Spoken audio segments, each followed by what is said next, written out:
ماہ رجب نہایت ہی رحمتوں اور برکتوں والا مہینہ ہے، اور رجب کے پہلے 10 دن میں اتنی برکت ہے کہ ان دنوں میں اگر آپ چلتے پھرتے قرآن کی یہ ایک سورت پڑھتے رہتے ہیں تو یقین کریں کہ بزرگان دین فرماتے ہیں کہ یہ عمل کرنے والے کو کم سے کم 101 فائدے حاصل ہوں گے۔ ان فائدوں میں اولاد نرینہ کا حصول، ہر طرح کی بیماری سے شفا، کامیابی، اچھا رشتہ، پسند کی شادی، کاروبار میں ترقی، اچھی ملازمت، صحت میں برکت، اولاد نرینہ کا حصول، گاڑی بنگلہ، دولت، عزت، محبت، زمین سے آسمان تک شہرت، اور اس کے علاوہ جو بھی انسان کی خواہش ہوگی وہ ضرور ملے گا۔ بسم اللہ الرحمن الرحیم۔ ناظرین کرام، اسلامی تقویم میں رجب کا مہینہ بہت زیادہ اہمیت کا حاصل ہے۔ حرمت والے مہینوں اشہر حرم میں سے ایک ہے جن کا ذکر قرآن اور احادیث میں آیا ہے۔ یہ مہینہ عبادت، توبہ اور اللہ کے قریب ہونے کا ایک خاص موقع فراہم کرتا ہے۔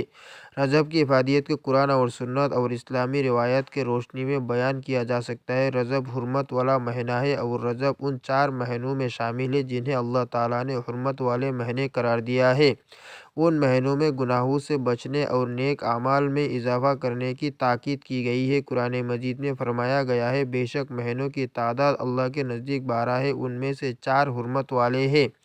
رسول اللہ صلی اللہ علیہ وسلم نے فرمایا، سال 12 مہینے کا ہے، جن میں سے 4 حرمت والے ہیں، 3 پہ در پہ، ذی القعدہ، ذی الحجہ، محرم اور رجب، جو جمادی الثانی اور شعبان کے درمیان ہے۔ رجب عبادت کے لیے خاص موقع ہے۔ رجب کا مہینہ شعبان اور رمضان کے قریب ہے، جو نیک اعمال میں اضافے کا مہینہ ہے۔ رجب میں عبادت کی شروعات کر کے شعبان اور رمضان کی تیاری کی جا سکتی ہے۔ اس مہینے میں نفلی روزے رکھنا، ذکر و اذکار کرنا، استغفار کرنا، قرآن مجید کی تلاوت کرنا، صدقہ و خیرات کرنا اللہ کی بارگاہ میں مقبول اعمال ہے۔ رجب کے مہینے کے ساتھ واقعہ معراج بھی جڑا ہوا ہے۔ کچھ روایت کے مطابق معراج النبی صلی اللہ علیہ وسلم کا واقعہ رجب کے مہینے میں پیش آیا۔ یہ وہ عظیم موقع ہے جب نبی کریم صلی اللہ علیہ وسلم کو آسمانوں کی سیر کرائی گئی اور نماز کا تحفہ عطا کیا گیا۔ اگرچہ معراج کی تاریخ میں اختلاف ہے، لیکن اس واقعے کو مسلمانوں کی روحانی ترقی اور عبادت میں اضافے کا ذریعہ سمجھا جا سکتا ہے۔ اس مہینے میں گناہوں سے اجتناب کی خاص تاکید فرمائی گئی ہے۔ حرمت والے مہینوں میں گناہوں کی شدت اور ان کا اثر زیادہ ہوتا ہے۔ سورہ توبہ میں اللہ کا ارشاد ہے، حرمت والے مہینوں کو آگے پیچھے ہٹا دینا محض کفر میں زیادتی ہے۔ اس سے وہ کافر لوگ بہکا جاتے ہیں جو اسے ایک سال حلال گردانتے ہیں اور دوسرے سال اسے حرام ٹھہرا لیتے ہیں، کہ ان مہینوں کا شمار پورا کر دیں جنہیں اللہ نے حرمت بخشی، اور اس مہینے کو حلال بھی کر دیں جسے اللہ نے حرام فرمایا ہے۔ ان کے لیے ان کے برے اعمال خوشنما بنا دیے گئے ہیں، اور اللہ کافروں کے گروہ کو ہدایت نہیں فرماتا۔ بخاری شریف میں حضرت سیدنا ابوبکر رضی اللہ تعالیٰ عنہ سے روایت ہے کہ حضور نبی کریم صلی اللہ علیہ وسلم نے ارشاد فرمایا، زمانہ پلٹ کر اسی حالت پر آ گیا ہے جس پر اس دن تھا جب اللہ تعالیٰ نے آسمانوں اور زمین کی تخلیق فرمائی تھی۔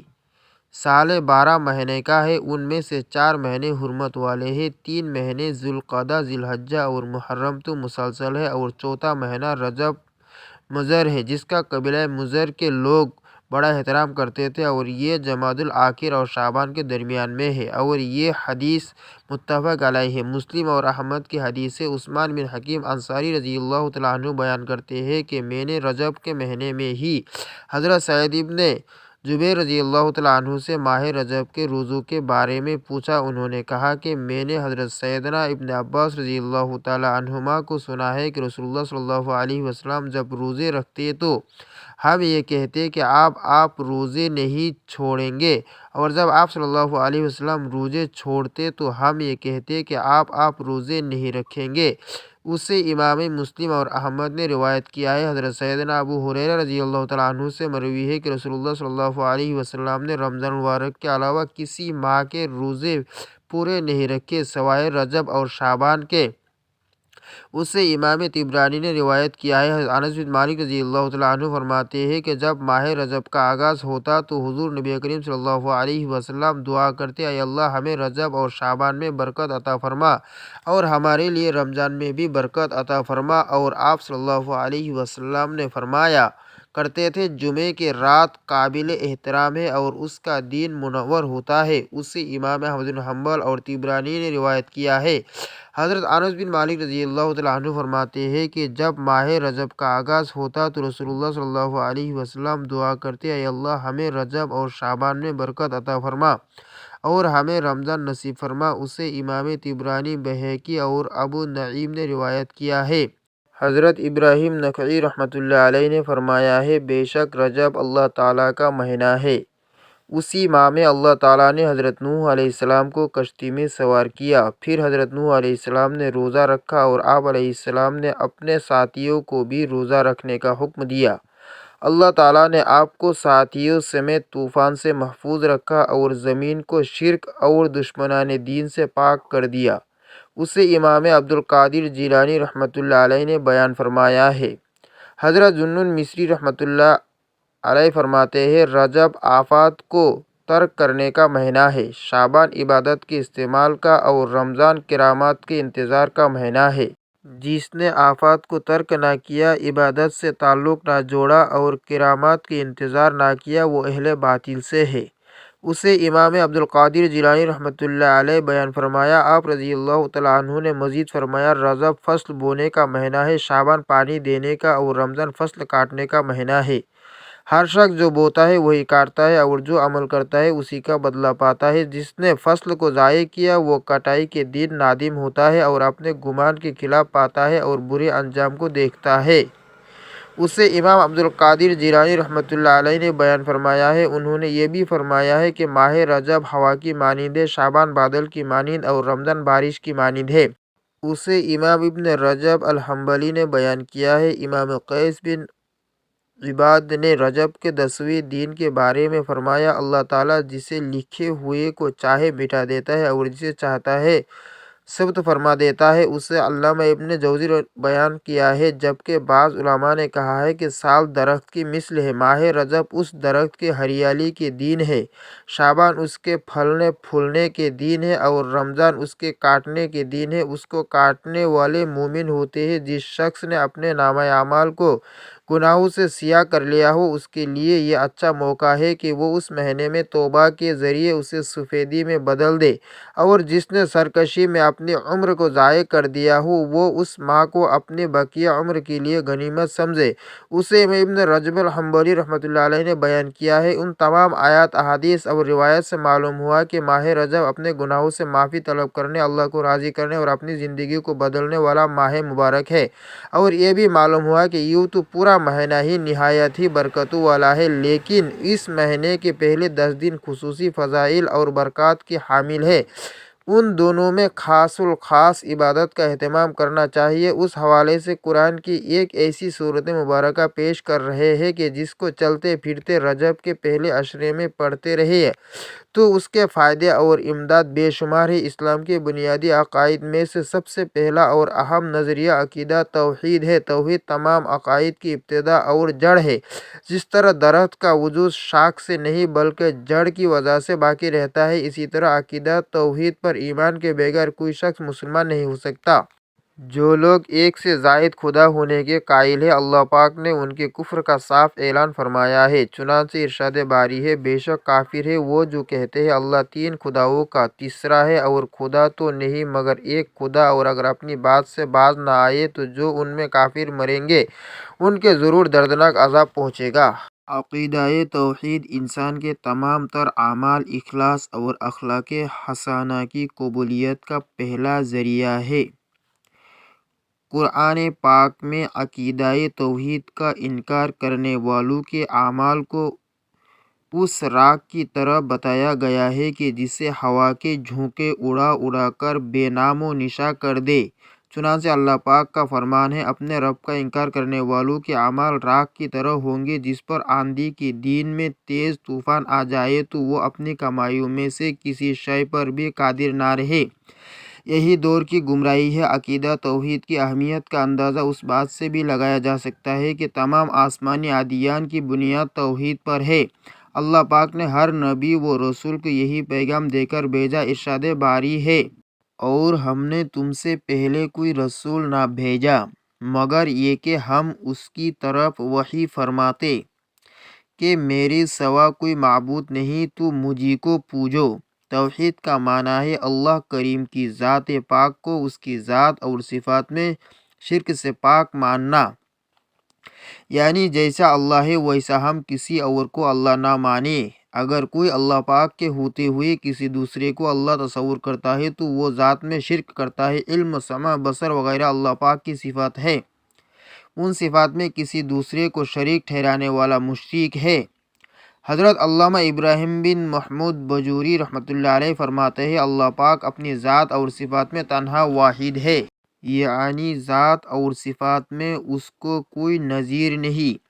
ذات سے واحد ہونے کا یہ مطلب ہے کہ وہ اجزاء سے مل کر بنے ہونے سے پاک ہے۔ صفات میں تنہا ہونے سے یہ مراد ہے کہ جن سے صفات یعنی علم یا قدرت میں کثرت سے پاک ہے، جسے دو یا اس سے زیادہ قدرت، دو یا اس سے زیادہ علم۔ اسی طرح افعال میں یکتا ہونے کا یہ معنی ہے کہ اللہ پاک کے افعال میں نہ تو کوئی دوسرا شریک ہے اور نہ ہی اس کا کوئی مددگار ہے۔ کسی ذہن میں یہ سوال پیدا ہو سکتا ہے کہ علم اللہ پاک کی صفت ہے، اگر کوئی کسی دوسرے کے لیے علم ثابت کرے تو کیا یہ شرک ہوگا؟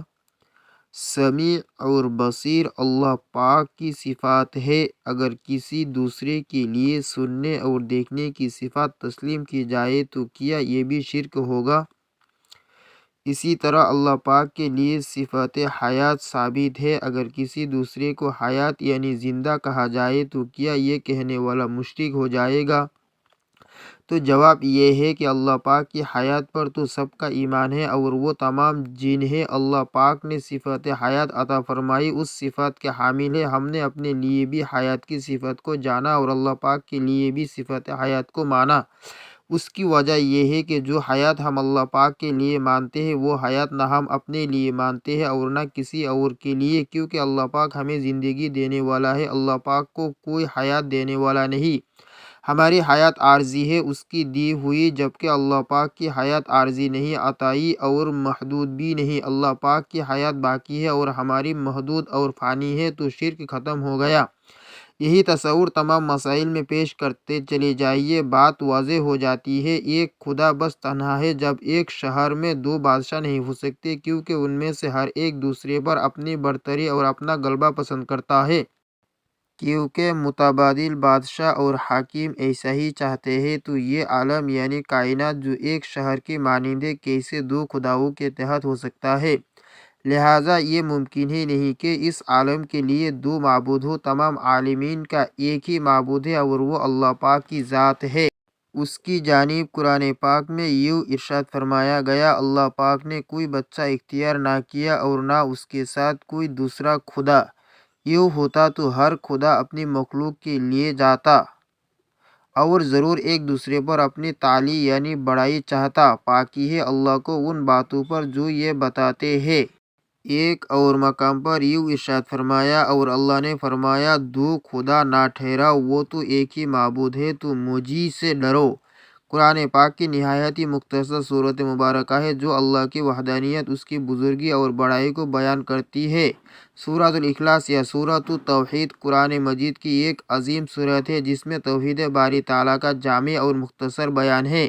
یہ سورت اللہ تعالیٰ کی ذات اور صفات کو بیان کرتی ہے اور مسلمانوں کے ایمان کا بنیادی ستون سمجھی جاتی ہے۔ سورۃ الاخلاص کی عظمت کو قرآن اور سنت میں بہت اہمیت دی گئی ہے۔ سورۃ الاخلاص کا موضوع اللہ کی وحدانیت اور ایکتا ہونے کا بیان ہے۔ اس سورت میں اللہ تعالیٰ کی صفات کو ایسے جامع انداز میں بیان کیا گیا ہے کہ کسی دوسرے کے لیے کوئی گنجائش باقی نہیں رہتی۔ قل هو اللہ احد اللہ الصمد لم یلد ولم یولد ولم یکن لہ کفوا احد۔ کہہ دیجئے کہ اللہ واحد اور بے مثال ہے۔ اللہ تعالیٰ بے نیاز ہے، یعنی کسی چیز کا محتاج نہیں بلکہ ہر چیز اس کی محتاج ہے۔ اللہ نہ کسی کا باپ ہے نہ کسی کا بیٹا، اللہ کے مثل اور برابر کوئی نہیں۔ ایک تہائی قرآن کے برابر ہے، یعنی سورۃ الاخلاص کو قرآن کا تہائی حصہ قرار دیا گیا ہے۔ یہ اس کی عظمت اور جامعیت کو ظاہر کرتا ہے۔ نبی کریم صلی اللہ علیہ وسلم نے فرمایا، کیا تم میں سے کوئی یہ پسند نہیں کرتا کہ وہ ایک رات میں ایک تہائی قرآن پڑھ لے؟ صحابہ نے عرض کیا، یا رسول اللہ، یہ کیسے ممکن ہے؟ آپ صلی اللہ علیہ وسلم نے فرمایا، سورۃ الاخلاص قرآن کی ایک تہائی کے برابر ہے۔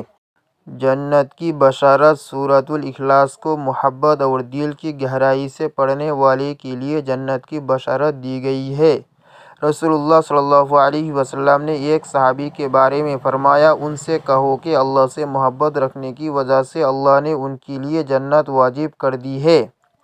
گناہوں کی معافی۔ رسول اللہ صلی اللہ علیہ وسلم نے فرمایا، جو شخص دن میں 100 مرتبہ سورۃ الاخلاص پڑھے، اس کے 50 سال کے گناہ معاف ہو جائیں گے، سوائے قرض کے۔